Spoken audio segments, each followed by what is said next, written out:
ऐसा नहीं है कि शैतान मर गया, शैतान तो जिंदा है, हां इंसान मर गया। बिहार के बेगूसराय से पिछले हफ्ते एक दिल को दहला देने वाली खबर सामने आई कि बेगूसराय में रहने वाली एक शादीशुदा औरत जिसका नाम रानी राय और इंस्टाग्राम पर उसका नाम रानी कुमारी था, एक खूबसूरत बच्चे की मां थी, लेकिन उसे रील्स बनाने का बहुत ज्यादा शौक था। सोशल मीडिया पर नाचने, गाने, अश्लील और गंदे वीडियो बनाने का शौक था, जो उसके शौहर महेश्वर राय को बिल्कुल पसंद नहीं था। वो उसे बार बार मना करता था, लेकिन रानी कुमारी को रील्स बनाने का भूत इतना ज्यादा था कि पति और शौहर के मना करने पर भी वो नहीं मानती थी। महेश्वर राय चूंकि कोलकाता में काम करता था और रानी कुमारी अपने मायके में रहती थी। रील्स बनाने में मायके वालों का फुल सपोर्ट था, लेकिन महेश्वर राय जो उसका शौहर था वो नहीं चाहता था कि उसकी बीवी रानी राय रील्स पर नाचे गाए। जब शौहर बहुत ज्यादा रुकावट बनने लगा तो कुछ दिमाग चलाकर पति को मायके बुलाकर मायके वालों ने यानी रानी कुमारी ने अपने बहन, भाई और मां के साथ मिलकर पति का खून कर दिया, उसका गला घोट दिया, ताकि रील्स बनाने में कोई रुकावट, कोई अड़चन न रहे। और पति की गलती क्या थी? पति की गलती सिर्फ इतनी थी कि वो रील्स बनाने से मना करता था। बहरहाल खूनी बीवी पकड़ी गई, उसके बहन भाई भी पकड़े गए और अपनी ही पति के कत्ल के जुर्म में वो जेल चली गई। अब ना रील्स रही, न मोबाइल रहा, न पति रहा। इसी को कहते हैं कि धोबी का कुत्ता घर का न घाट का, न खुदा मिला न विसाल सनम। अब रानी कुमारी जिंदगी भर जेल में रहकर ख्यालों में रील बनाती रहेगी। देखिए, अच्छी रील्स, अच्छे वीडियो बनाने का शौक कोई बुरा नहीं है, लेकिन रील्स बनाने की सनत और वीडियोस बनाने की लत और नशा वो बहुत खतरनाक है। अगर आपको वो जराइम की तरफ ले जा रहा है तो मना है, क्योंकि रील्स पर और यूट्यूब पर, फेसबुक पर ऐसे कई लोग आते हैं जो अपनी कमाइयां बताते हैं, अपना फेम बताते हैं, अपनी शोहरत बताते हैं, अपना गाड़ी बंगला बताते हैं।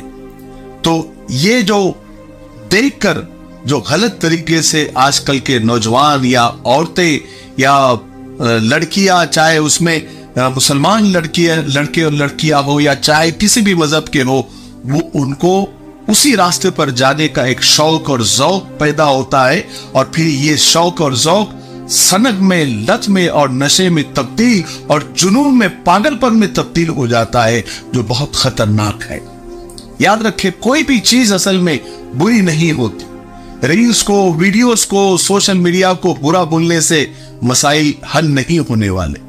किसी भी चीज का अच्छा और बुरा इस्तेमाल उसे अच्छा और बुरा बना देता है।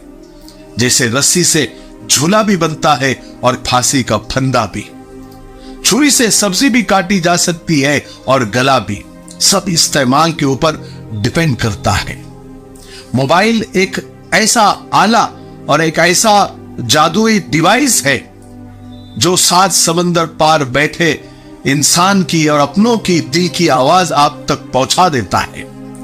मोबाइल ने कितने दिलों को मिलाया भी है, कितने रिश्तों को जोड़ा भी है, लेकिन साथ साथ इसी मोबाइल ने कितने खानदानों के चिरागों को गुल भी कर में और एक ही कमरे में बैठे सारे रिश्ते, मां बाप, बेटा बेटी, भाई बहन, सास बहू, एक दूसरे से ढंग से बात तक नहीं करते। सब अपने अपने मोबाइल में लगे हुए हैं। इसी आले ने, यानी इसी मोबाइल ने इंसानों को एक कमरे में बंद होने पर मजबूर कर दिया है।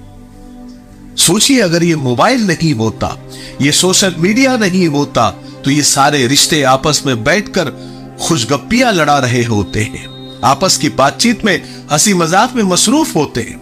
मगर मोबाइल ने रिश्तों की शराफत और इसके तकाजों को बहुत दूर छोड़ दिया है, बहुत पीछे छोड़ दिया है।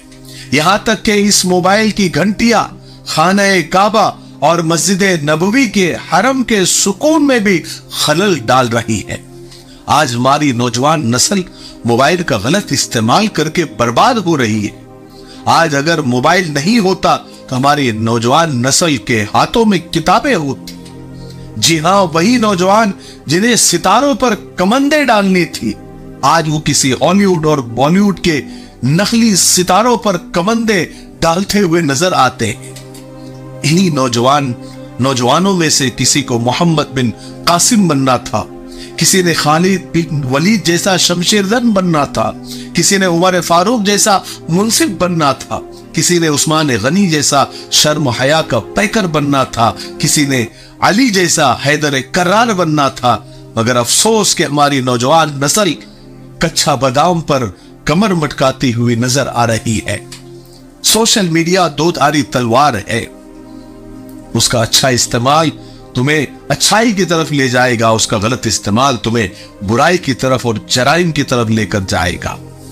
कितना फर्क आ गया है इस मोबाइल से पहले वाले जमाने में और मोबाइल के बाद वाले जमाने में। पहले जमाने में अगर कोई डूब रहा होता था तो लोग बचाने आ जाते थे, लेकिन अब लोग वीडियो बनाने के लिए आ जाते हैं। वो डूब रहा है, डूबने दो, लेकिन उसकी अच्छी वीडियो आ जानी चाहिए।